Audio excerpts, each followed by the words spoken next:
Are you looking to give your photos a classic, timeless vibe with a warm sepia tone? In today's tutorial, I'll show you 2 easy methods in Photoshop that'll let you create beautiful sepia effects quickly, even if you're just starting out.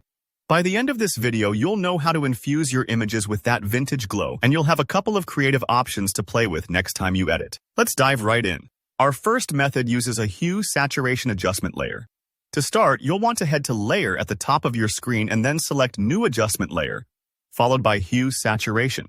What this does is add an entirely new layer to your image, which means all your changes are reversible.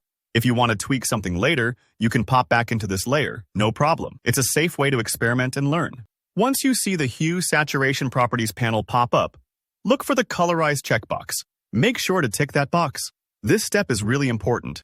Colorize lets you apply a uniform tint to your image, rather than just changing individual colors and potentially ending up with something wild and unpredictable. Now, take a look at the Hue slider. Move it toward the warm reddish-orange part of the spectrum. For sepia, you're usually aiming for a hue value between around 30 and 40. This gives you that golden brownish tone that makes sepia so recognizable.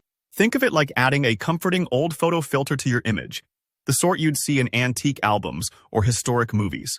Let's adjust the saturation next.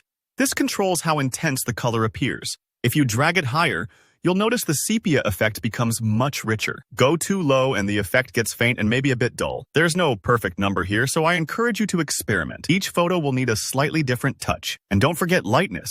This slider can make your sepia feel more golden and airy, or deeper and more dramatic. Sometimes just nudging lightness a bit can make the tones pop. Now, if you want a shortcut or you're feeling undecided, check out the presets. Inside the Properties panel of your Hue Saturation layer, you'll find a sepia preset. With one click, Photoshop automatically sets those sliders for you, making quick work if you're in a hurry or just want to see what Photoshop recommends as a starting point. Let's look at method 2, which is using the photo filter tool. This route is even more direct and might feel more familiar if you've played with filters on your phone. Go up to Filter, choose Adjustments, then select Photo Filter. In the Filter dropdown, pick Sepia. That's exactly what we're after. You'll notice 2 sliders here: Density and Preserve Luminosity. Density is how much sepia color gets poured onto the image. Slide it up to make it stronger. Bring it down for something subtler.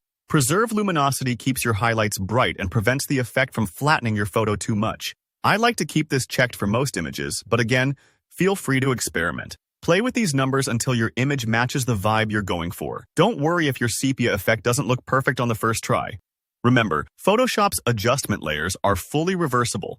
You can always jump right back in and fine-tune. Sometimes you'll want a richly colored sepia for dramatic B&W conversions. Other times, just a gentle warm wash to evoke nostalgia. I hope you enjoyed this tutorial and learned a couple of tricks to bring that timeless sepia look to your own photos. If you found this helpful, please hit the like button and drop a comment below if you have any questions or if you want more tutorials just like this.